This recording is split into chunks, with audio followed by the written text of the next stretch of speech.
আসসালামু আলাইকুম। আমরা আজকে দেখব সুইচ স্টেটমেন্ট। আমরা পূর্ববর্তী লেকচারগুলোতে ইফ, ইলস এবং ইলস ইফ এগুলো দেখেছি। তো সুইচ স্টেটমেন্ট করার আগে অবশ্যই এই ভিডিওগুলো দেখে নিতে হবে। এখন সুইচ স্টেটমেন্টে আসি। সুইচ স্টেটমেন্ট মূলত ইফ, ইলস এবং ইলস ইফের যে কাজগুলো আছে এগুলোই মূলত আমরা সুইচ স্টেটমেন্টে দিয়ে করতে পারি। তো যেগুলো আমরা ইফ, ইলস এবং ইলস ইফ দিয়ে করতে পারি সেগুলোর জন্য আবার সুইচ স্টেটমেন্ট কেন দরকার? দেখেন, আমাদের বিভিন্ন ধরনের কন্ডিশন দিয়ে কোড তৈরি করে সমাধান করার ক্ষেত্রে ইফ, ইলস এবং ইলস ইফ এটা অনেক জটিল হতে পারে এবং অনেকটা বড় হতে পারে, যেটা সময় সাপেক্ষ। তো সেজন্য আমরা ব্যবহার করব switch statement.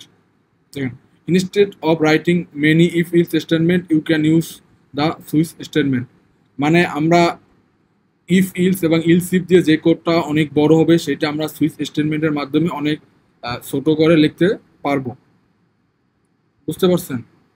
R if else এর আমাদের যে কাজগুলো পড়াইছি, বিভিন্ন ধরনের কন্ডিশন থাকবে, সুইচ স্টেটমেন্টও আপনার সেম। ওকে, তো আমরা সুইচ স্টেটমেন্টের সিনটেক্সটা দেখে আসি। তো এটা হলো আমাদের সিনটেক্স। তো সুইচ স্টেটমেন্টের সিনটেক্সটা হলো মূলত আপনার তো এই যে include studio dot H int main থাকবে, তারপর একটা আপনি নাম্বার বা যে কোনো একটা অ্যালফাবেট নিতে পারেন। আমি প্রথমে একটা নাম্বার বা ইন্টিজার দিয়ে উদাহরণটা দিচ্ছি। দেখুন, একটা ইন্টিজার আপনি ইনপুট নিতে পারেন স্ক্যানএপের সাহায্যে বা দেওয়া থাকবে এটা। তো এটাকে আমরা এখানে বলতেছি যে এক্সপ্রেশন। দেখুন, এখানে যে মানটা দেওয়া থাকবে বা যে অ্যালফাবেটটা সেইটা আপনারা এই যে সুইচে সুইচ লেগে তারপরে প্যারেন্থিসিসের মধ্যে রাখতে হবে, যেটার সাথে আমরা কম্পেয়ার করব। এখানে সুইচটা ইউজ করতে হবে। ওকে, তো আপনি এখানে মানটা রাখবেন, মানটা রাখার পরে আমরা কম্পেয়ার করব। এখন কেস অন, এই কেস অনের ভিতরে আপনি একটা ভ্যালু দিবেন, যেটার সাথে আমরা এই যে এক্সপ্রেশন যেটা রাখবেন, এখানে একটা যে কোনো একটা সংখ্যা হতে পারে 1 2 3 4 ইন্টিজার মানের, এবং অ্যালফাবেট এবিসি যেটা রাখবেন সেটার সাথে এটা কম্পেয়ার করতে হবে। যদি এইটা ম্যাচ হয় তাহলে আমাদের এই যে এখানে যে আপনার স্টেটমেন্ট থাকবে সেটা রান হবে। যদি এটা ম্যাচ না হয় তাহলে আমাদের চলে যাবে দ্বিতীয় কেসে, কেস 2। এখানে যে ভ্যালু থাকবে একটা ভ্যালু দিতে হবে, তারপরে এটা যদি এটার সাথে ম্যাচ করে তাহলে আপনার এই স্টেটমেন্টটা রান হবে এবং এটা ব্রেক হয়ে যাবে। তাহলে পরবর্তী যেগুলো আছে আপনার সেটা আর রান হবে না, আর সেটা চেক করে দেখাও লাগবে না। আর যদি কোনো কেস ম্যাচ না হয় তাহলে আপনি শেষের অংশটা প্রিন্ট হয়ে যাবে। ডান সাইড একটু ভালোভাবে দেখেন। প্রথমে আপনি একটা মান নিলেন, এই মানটাকে আমরা সুইচের ভিতরে রাখলাম ভেরিয়েবলটা। তো এখন আমাদের কেস ওয়ানে একটা মান দিলাম, এই মানটাকে আমরা এটার সাথে কম্পেয়ার করবো। তো এখানে আছে 1, এখানে হলো 2। 1 আর 2 ম্যাচ করে না, সুতরাং কেস অন এখানে যে স্টেটমেন্ট আছে এটা রান হবে না। তো তারপরে আসে কেস 2-তে 2, এবং এখানে আমরা সুইচ কেসের ভিতরে রাখলাম কত 2। তো এই 2 ম্যাচ করে, সুতরাং আমাদেরকে এই স্টেটমেন্টটা প্রিন্ট করবে ভ্যালু ইজ 2। তারপরে এখানে ব্রেক থাকার কারণে এটা ব্রেক হয়ে যাবে। ব্রেক আর কন্টিনিউ এই দুইটা কি জিনিস সেটা আপনারা সামনে দেখতে পারবেন বিস্তারিত। ওকে, তো এটা হয়ে গেলে এখানে ব্রেকের কারণে এখানে প্রোগ্রামটা স্টপ হয়ে যাবে, এগুলো আর চেক করতে হবে না। যদি কোনো কেস ম্যাচ না হয়, তাহলে আপনার যে শেষের যে অংশটা আছে সেটা প্রিন্ট হবে। ওকে, এটা হলো আমাদের সুইচ স্টেটমেন্টের সিনটেক্স। আমরা এখন সুইচ স্টেটমেন্টের যে ফ্লোচার্ট আছে সেটা যদি তাকাই, এখানে আপনার যে এক্সপ্রেশন, মানে আপনি যে মানটার সাথে কম্পেয়ার করতে চান সেই মানটাকে আপনি সুইচ লিখে সেটার ভিতরে রাখতে হবে। ওকে, তো তারপরে আসে কেস ওয়ান, মানে আপনি এইটার সাথে এখানে যে এক্সপ্রেশনে যেটা রাখবেন সেটার সাথে কম্পেয়ার করতে হবে। যদি এটা ম্যাচ হয় তাহলে আপনার স্টেটমেন্টটা রান হবে, এবং যদি ব্রেক ইউজ করেন তাহলে সেখানে প্রোগ্রামটা ব্রেক হয়ে সেটা প্রিন্ট হয়ে যাবে। যদি এটা ম্যাচ না করে তাহলে দ্বিতীয় কেসে আসবে, দ্বিতীয় কেস ম্যাচ করলে স্টেটমেন্ট এটা রান হবে। যদি এটা না হয় তাহলে আপনার এরকমভাবে চলতে থাকবে আপনার কেস, যতক্ষণ না ম্যাচ হয়। আপনি যে কটা কেস দিবেন সে কটা এভাবে চলতে থাকবে, এবং শেষে আপনার যদি কোনোটাই ম্যাচ না হয় তাহলে যে স্টেটমেন্ট থাকবে সেটা রান হবে। ওকে ওকে, আমরা এখন একটা প্রবলেম দেখি সুইচ স্টেটমেন্টের।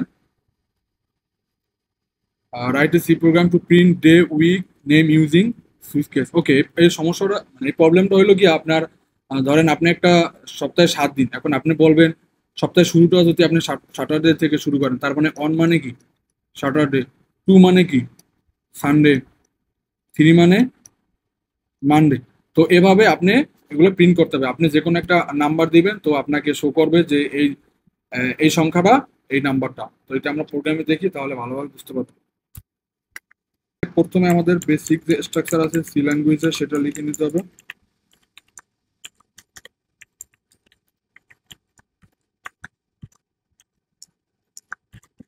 ওকে, আমরা বেসিক স্ট্রাকচার লিখে নিলাম। তারপরে আমাদের এখন একটা মান ইনপুট নিতে হবে, এটার সাথে আমরা কম্পেয়ার করব। তো প্রথমে একটা ভেরিয়েবল ডিক্লেয়ার করতে নিতে হবে। আমরা নাম্বার নামে একটা ভেরিয়েবল নিলাম। তারপরে আপনার একটা ভেরিয়েবলটা ইনপুট নিতে হবে স্ক্যানের ফাংশন ইউজ করে।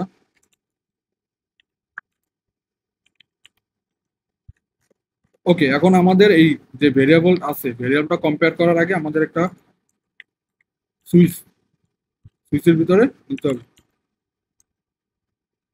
ওকে, তো নেওয়ার পরে আমাদের সেকেন্ড ব্র্যাকেট দিয়ে তারপর আমাদের যে কেসগুলো আছে সেগুলো কিন্তু এই সেকেন্ড ব্র্যাকেটের ভিতরে লিখতে হবে, নাহলে কিন্তু কেস আকারে কাউন্ট হবে না এবং সুইচের যে এক্সপ্রেশন থাকবে সেটার সাথে কম্পেয়ার হবে না। তো এখন যদি আমি কেস অনে যদি দেই অন, মানে আমাদের এই নাম্বারটা আছে সেটা যদি আপনার অনের সাথে ম্যাচ করে, ওকে, তাহলে প্রিন্ট করবে কি?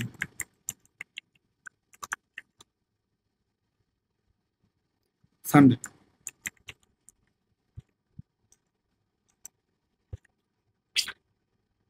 তারপরে ব্রেক। ওকে,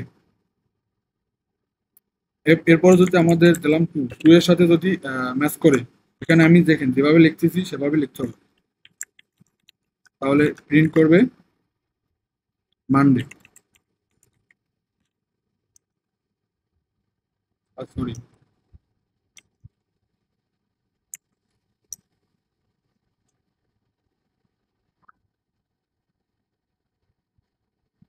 ওকে, তাহলে প্রিন্ট করবে মানডে। তারপরে ব্রেক। ওকে, তারপরে দিলেন কেস থ্রি। আমি কিন্তু এখানে সানডে থেকে শুরু করছি, আপনি ইচ্ছা করলে মানডে থেকে শুরু করতে পারেন, স্যাটারডে থেকে শুরু করতে পারেন। ওকে, কেস থ্রি। তারপরে আমি দিলাম প্রিন্ট এফ। কেস থ্রি সাথে যদি ম্যাচ করে, তাহলে আমাদের আসবে কি? টুইসডে দিলাম।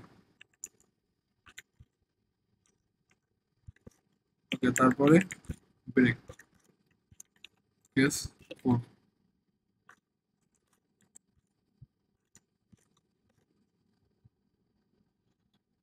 কেস ফোরের সাথে যদি ম্যাচ করে,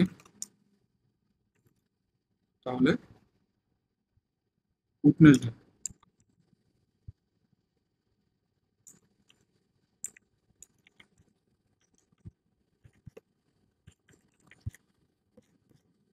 ব্রেক যে আপনার ইউজ করতে হবে সেটা সবসময় না করলেও হবে, কিন্তু ব্রেক ইউজ করলে আপনার প্রোগ্রামটা ভুল হওয়ার সম্ভাবনা কম থাকবে। তাহলে কারণ আপনি যে কাঙ্ক্ষিত যে আপনি কেসটা ম্যাচ করতে চান সেটা ম্যাচ করার পরই প্রোগ্রামটা থেমে যাবে, আর বাকি কেসগুলো চেক করবে না। ওকে, তারপরে আসে আমাদের কেস ফাইভ। কেস ফাইভ যদি হয় তাহলে প্রিন্ট করবে আমাদের কি? থার্সডে।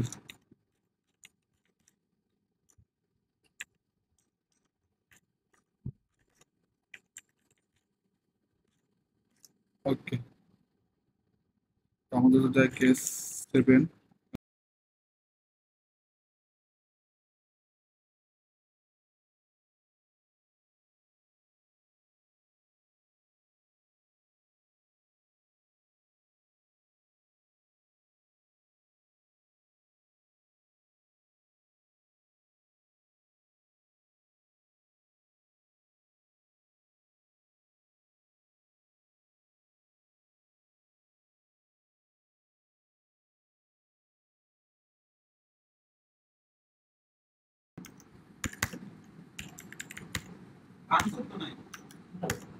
ওকে, শেষ হলো রিটার্ন জিরো।